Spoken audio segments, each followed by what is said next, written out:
Have you ever noticed how a single thought can pull you into a storm? One moment, you're at peace. The next, your mind is spinning with what-ifs, regrets, fears, and expectations. The truth is, most of our suffering doesn't come from the world. It comes from the way we think about the world.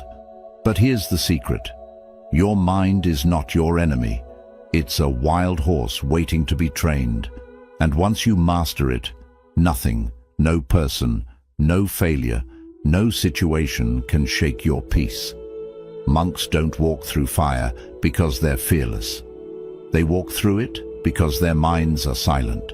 They've learned the art of focus, the strength of stillness, the calm that doesn't waver no matter what the world does around them. And now, you're about to enter that same space of clarity.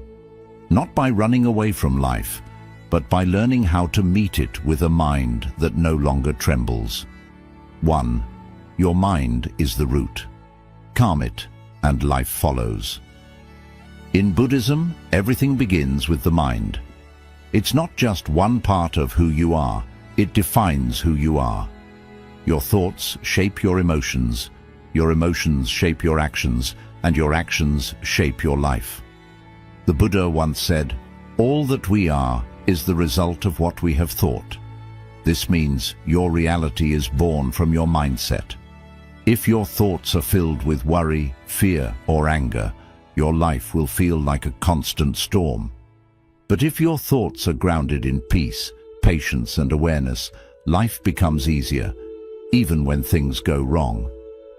Have you ever noticed how two people can go through the same difficult situation, yet one stays calm while the other falls apart? The difference is not what happened, it's how the mind responds. A restless mind will make small problems feel huge. It will exaggerate danger, create confusion, and keep you stuck in fear. But a calm mind can handle even the toughest situations with grace. When your inner world is still, the chaos of the outside world loses its power over you. That's why Buddhists don't try to control everything around them. They don't chase perfection in the world. They build peace within themselves. You cannot stop the waves of life, but you can learn how to surf. You can train your mind to respond wisely instead of reacting emotionally. The first step is awareness. Pause, breathe, feel your feet on the ground. Listen to your breath. These simple acts bring you back to the present moment where your power lives. Not in the future you worry about, not in the past you regret, but right here, right now. When you realize that you are not your thoughts, but the observer of those thoughts, you take back control. You stop letting your mind drag you into stories that don't serve you. You start choosing peace over panic, stillness over struggle. So don't spend your life trying to fix everything around you. Fix what's inside. Train your mind daily, just like you would train your body. With time and consistency, your inner calm will become unshakable. And when your mind is calm, life follows. Even when there's noise outside, there's silence within. And that silence is your superpower. 2. Let go of what you can't control. One of the deepest sources of suffering in life comes from trying to control things that are simply not within our power. You try to control how others behave. You try to control the future. You stress over things that haven't even happened yet, or may never happen at all. And while your intentions may come from a place of care, this constant desire to manage every outcome leads to exhaustion, anxiety, and inner chaos. Buddhism teaches a core truth: impermanence. Everything in life changes. People come and go. Circumstances rise and fall. Even your emotions, your thoughts, your beliefs, they shift like the clouds in the sky. So when you cling to something as if it's permanent, you suffer. When you expect life to stay exactly the way you want it, you create unnecessary pain for yourself. You see, worry is often a sign that you're trying to grip life too tightly.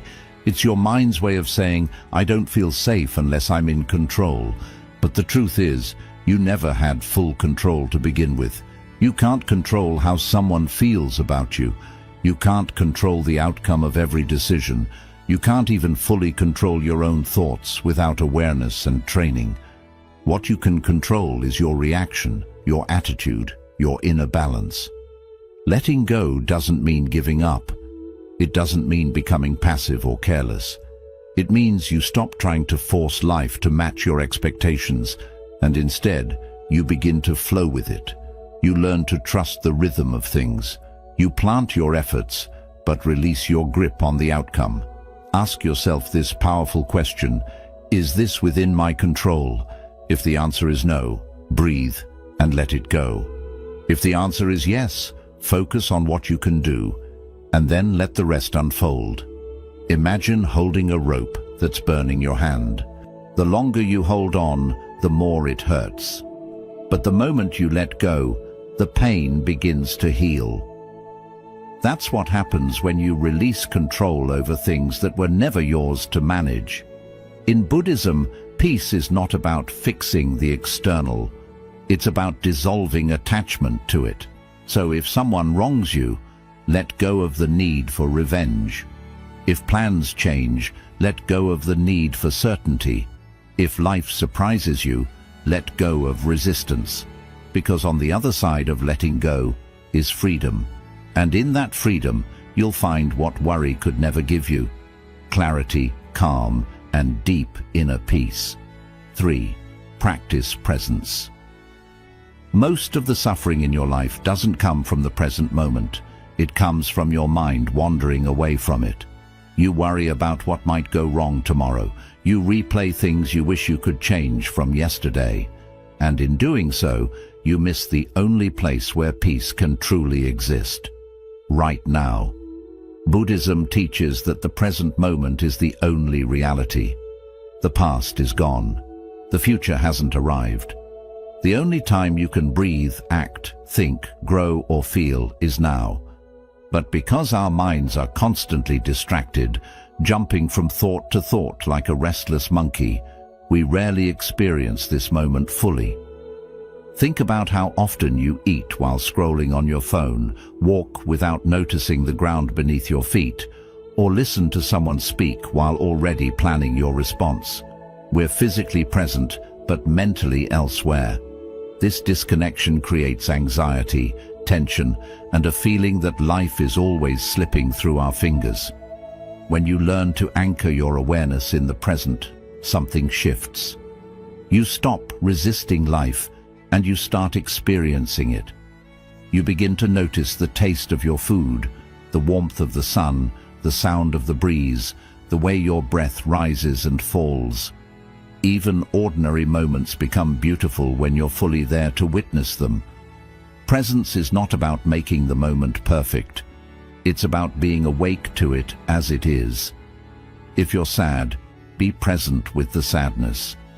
If you're joyful, savor that joy. If you're in pain, bring your attention gently to that pain, without judgment. The goal is not to escape the moment, but to enter it more deeply. Mindfulness meditation is one way Buddhists cultivate this presence, but you don't need a cushion or a quiet room to practice. Every moment is an opportunity. Washing the dishes can become a meditation. Walking to your car, drinking tea, breathing. The key is awareness, bringing your full attention to what is. And here's the secret. The present moment is rarely as overwhelming as your thoughts about it. When you stop imagining all the what-ifs and regrets, you'll find that this moment, just as it is manageable, even peaceful. When your mind stays in the now, it stops chasing problems that haven't happened and grieving things that no longer exist. You become grounded, steady, unshakable. So slow down, breathe, come back to where your life is actually happening, not in the mind, but in this breath, this step, this heartbeat, because this moment is your life. And when you give it your full attention, it gives you peace in return. 4. Observe. Don't absorb. Detach from the drama. One of the greatest skills you can ever develop for inner peace is the ability to observe without absorbing. In Buddhism, the mind is often compared to a clear lake. Every thought, emotion, or situation that enters it is like a ripple on the surface. But the lake itself, its essence, remains still and unshaken at its depth. The problem is, most of us never learn how to simply watch the ripples. We jump into them, identify with them, and let them carry us away. Every day life throws noise at you. Someone says something rude, you get a disappointing message, plans fall apart, and instantly your mind reacts. Why did this happen? What did they mean by that? I'm angry, I'm hurt, I'm offended. Without realizing it, you become the thought, you become the emotion. You absorb it, carry it, and suffer under its weight. But what if you didn't have to? Buddhism teaches you that you are not your thoughts. You are not your emotions. You are the awareness behind them. Just because a thought appears in your mind doesn't make it true. Just because you feel angry doesn't mean you need to act on it. You can witness it, breathe through it, let it pass like a cloud in the sky. This is not suppression. You're not denying your emotions. You're honoring them by giving them space, but not power. Think of your mind like a room with many guests. Some are loud, some are calm, some bring joy, others bring pain. You are not those guests. You are the host. You can choose which ones to interact with, which ones to thank and release, and which ones you simply let pass through. This practice is called non-attachment. It means learning to notice your thoughts without clinging to them. When you get good at this, your emotional reactions stop owning you. Someone may try to start drama, but you don't absorb it. A triggering situation may unfold, but you stay rooted in calm. The world may continue to spin in chaos, but your inner world becomes like a quiet temple. You can hear the noise, but it doesn't enter you. You become the eye of the storm. Still, quiet, untouched. Try this.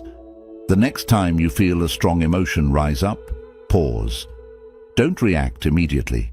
Close your eyes. Observe the feeling. Name it without judgment. This is anger. This is fear. This is sadness. Breathe. Let it float in your awareness. Don't feed it. Don't fight it. Just watch it. You'll be surprised how quickly it softens when you stop giving it fuel. And when you live this way, life becomes much lighter. You no longer carry the pain of every argument, the weight of every misunderstanding, or the poison of every insult. You see things for what they are, just passing experiences. Remember, you are the sky. Your thoughts and emotions are the weather. Let them come, let them go. But stay rooted in your sky-like awareness. When you learn to observe without absorbing, you don't become cold, you become free. And in that freedom, you discover a level of peace that no drama, no person, no situation can ever take from you. 5. Repetition is power. Train your mind like a muscle. Most people believe that peace is something you stumble into by accident, something that just happens when life finally becomes perfect. But Buddhism teaches the opposite. Peace is not an accident. It's a discipline, a practice, a mental habit built through repetition. Think of your mind like a muscle. If you never train it, it becomes weak. It reacts emotionally to every little problem. It panics under pressure. It gets distracted easily, anxious quickly, and defeated often. But when you train your mind daily, intentionally, it becomes sharp, strong, and unshakable. Just like the body grows stronger through exercise, the mind grows calmer through repetition. In Buddhist monasteries, monks don't just meditate once and call it a day. They return to the cushion over and over again, every single morning. Not because it's easy, but because they know consistency builds power. It's not what you do once that transforms your mind. It's what you do every day, even when you don't feel like it. So how do you train the mind through repetition? Start with small, consistent practices. Every morning, sit in silence for 5 minutes and follow your breath. Watch your thoughts come and go like passing cars without chasing any of them. When your mind wanders, gently bring it back to the breath, again and again.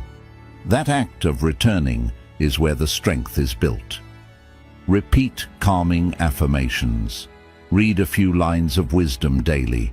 Reflect on impermanence every time you feel yourself clinging to outcomes. These may seem simple, but done consistently, they rewire your brain. They build new mental patterns that replace worry with presence, reactivity with stillness, chaos with clarity. It's not about perfection. Your mind will wander. You'll feel restless. You'll forget. That's okay. What matters most is that you return. Every time you come back to the present moment, every time you choose peace over panic, you lay another brick in the foundation of a calmer mind. And just like a muscle, the results build slowly but powerfully. Imagine this. One person practices calmness once a month whenever life becomes difficult. Another person practices mindfulness for 10 minutes every day. Who do you think will stay more grounded when a storm comes? The one who prepared for it. So don't wait until life feels peaceful to begin your practice. Practice now, in the noise, in the stress, in the struggle. That is where true strength is born. And soon, you'll start noticing a shift. Things that used to trigger you won't bother you as much. You'll pause before reacting. You'll find your breath in moments when you used to lose your mind. That is the result of mental training. That is what repetition gives you. Control, clarity, and calm. Remember, every time you return to stillness, you become stronger. Every time you focus your mind, you move closer to freedom. And every small, repeated step becomes part of a great transformation. So train your mind like a monk trains his breath, patiently, daily, and with love. Because when you do it enough times, peace won't be something you visit. It will be where you live. Choose stillness over reaction. In a world that constantly provokes you, stillness is one of the rarest and strongest responses you can choose. People will test your patience. Situations will challenge your expectations. Life will not always be fair. But what decides whether you suffer or stay strong is not what happens. It's how you respond. Most people live in a state of automatic reaction. Someone says something offensive, and they react back. A plan falls apart, and they panic. Their mind quickly goes into defense mode, arguing, overthinking, complaining, or attacking. This constant reactivity creates a storm inside them that never settles. And without realizing it, they become slaves to every outside trigger. But Buddhism teaches something very different. The power of non-reaction. The Buddha said, "You will not be punished for your anger. You will be punished by your anger." This means every time you let the world control your emotions, you give away your peace. You give away your power. Stillness, on the other hand, is not weakness. It is not passivity. It is mastery. Imagine someone insults you, trying to provoke you. Your ego wants to fight back, to prove yourself, to win the moment. But instead, you pause. You take a breath. You observe your inner reaction without feeding it. You choose not to respond. Not because you're afraid, but because you're above it. That stillness shakes people more than anger ever can. Because when you're calm, you're unpredictable, you're unshaken, you become the one who holds the power. Not through force, but through self-control. And stillness isn't only about staying silent in conflict. It is a way of moving through life. Stillness is walking away from drama instead of feeding it. Stillness is listening to understand instead of speaking to defend. Stillness is taking a deep breath before reacting to bad news. Stillness is sitting with discomfort instead of escaping through distraction. Stillness is letting things unfold without trying to force them. But how do you choose stillness in a world that rewards loud reactions? You train for it. Like a warrior sharpens his sword, you sharpen your awareness. Through daily meditation, mindful breathing and reflection, you build space between stimulus and response. In that space lies your true freedom, the ability to respond with wisdom instead of reflex. Here's the truth. You don't need to attend every argument you're invited to. You don't need to fix every misunderstanding. You don't need to explain yourself to people committed to misunderstanding you. When you've found peace within, their chaos can no longer pull you out. Stillness is not the absence of emotion, it is control over it.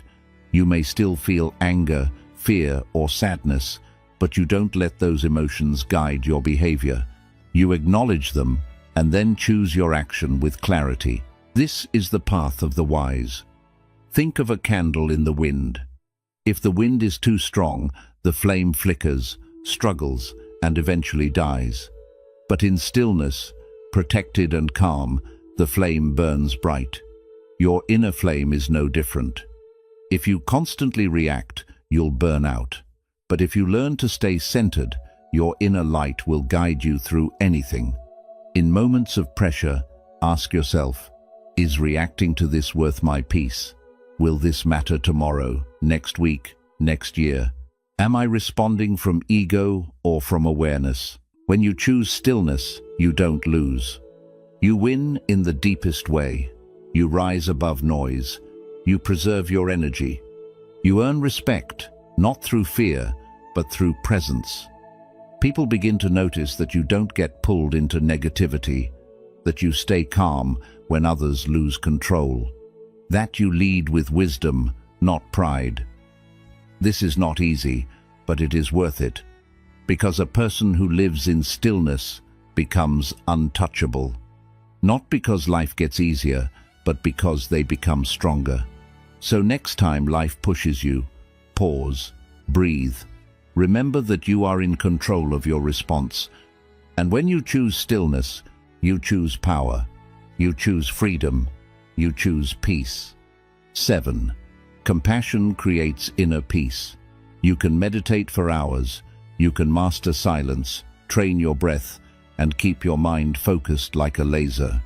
But if your heart is heavy with judgment, resentment, or hatred, true peace will still escape you. That is why, in Buddhism, the highest form of inner mastery doesn't come only from discipline or stillness, it comes from compassion. Compassion, or metta, in Buddhist teachings, is the intentional practice of extending loving kindness, not only to those you like or agree with, but to everyone, including those who hurt you, disagree with you, or disturb your peace.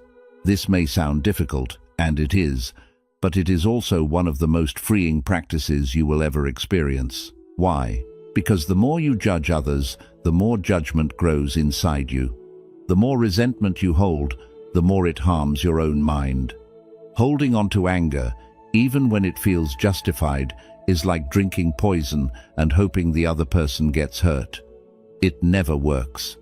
You don't need to forgive someone because they deserve it. You forgive because you deserve peace. When you train your mind to choose compassion instead of reacting, you stop being controlled by other people's actions. You rise above the drama, the blame, and the emotional traps. You stop letting your peace depend on how others behave and begin creating a peace no one can take away. Let's look at an example. Imagine someone lies about you or shows you disrespect. The usual reaction is to feel angry, want revenge, or cut them off. But Buddhist wisdom teaches something deeply powerful. They are in pain too. A truly peaceful person doesn't need to hurt others. People lie, cause pain, manipulate, or gossip because they are hurting, because they feel lost, because they are unaware of their own suffering.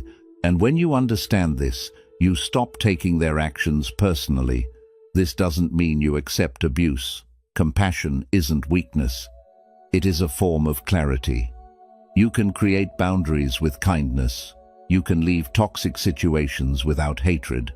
You can protect your peace without holding on to bitterness. When you respond to negativity with compassion, You shift the energy of the moment. You become the space where anger stops, not where it grows. And here is the beautiful truth. Compassion isn't only for others. It is meant for you, too. Many people carry shame, guilt, and self-hate. They keep punishing themselves for the past. They replay memories they wish they could change. But peace doesn't come from being perfect. It comes from forgiveness. When you forgive yourself with the same kindness you would give a friend, you free your mind from the prison of regret. Buddhist monks often begin meditation by sending loving thoughts to themselves. May I be safe. May I be happy. May I be free from pain. Then they extend those wishes to others. May all beings be happy. May all beings be free from pain, even those who have hurt me. This isn't imagination. It's training the heart to stay open in a world that always tries to close it. And here is the change. The more compassion you offer, the more peace you feel. Because you're no longer moving through life in a state of defense. You're not holding grudges, seeking revenge, or judging everyone you meet. You begin to see people not as enemies or problems, but as human beings, each carrying their own struggles, their own stories, and their own pain. This shift brings a deep sense of peace inside you. You no longer feel threatened by everything around you. You don't get upset so quickly. You respond instead of react. You try to understand instead of attack. You become like a mountain, strong, calm, and full of life. Even when storms come, you shine with peace because you've cleared the inner mess that once stole your calm. So keep this in mind. No meditation, no philosophy, and no spiritual path is complete without compassion. It is the link between your mind and your heart. It is the root of true wisdom, and it is the power that makes inner peace a way of living. Not just for you, but for everyone you meet. Choose compassion, not because it is easy, but because it sets you free. Because it breaks the cycle of suffering. Because it helps you love without fear and live without hate. In a world full of noise and separation, be the one who brings warmth. Be someone who understands. Be someone who chooses love, even when it's difficult. Because when you do, you'll find the highest kind of strength. A peaceful heart. Your mind is the most powerful tool you'll ever have. It can be your worst enemy or your best friend. And the difference depends on how you train it. Buddhist wisdom doesn't promise a life without challenges. It doesn't say the world will calm down just because you meditate. But it does teach you how to stay calm in a world that often isn't. Through these 7 lessons, quieting your mind, letting go of control, staying present, watching without taking in negativity, repeating habits that bring peace, choosing stillness and living with compassion. You slowly build a mind that stays steady, a mind that doesn't panic when tested, a mind that doesn't get lost in chaos, a mind that becomes a light, not just for you, but for those around you. So don't stress, don't rush. Don't let the world pull you away from your center. Breathe, stay focused, come back to this moment, and remember, peace isn't found in perfect situations. Peace is found in a trained mind. Train it every day. Care for it gently, and your life will transform. Not because the world changed, but because you changed. Thank you for watching. May your mind stay calm, may your heart stay kind, and may you move through life with the quiet strength of true peace.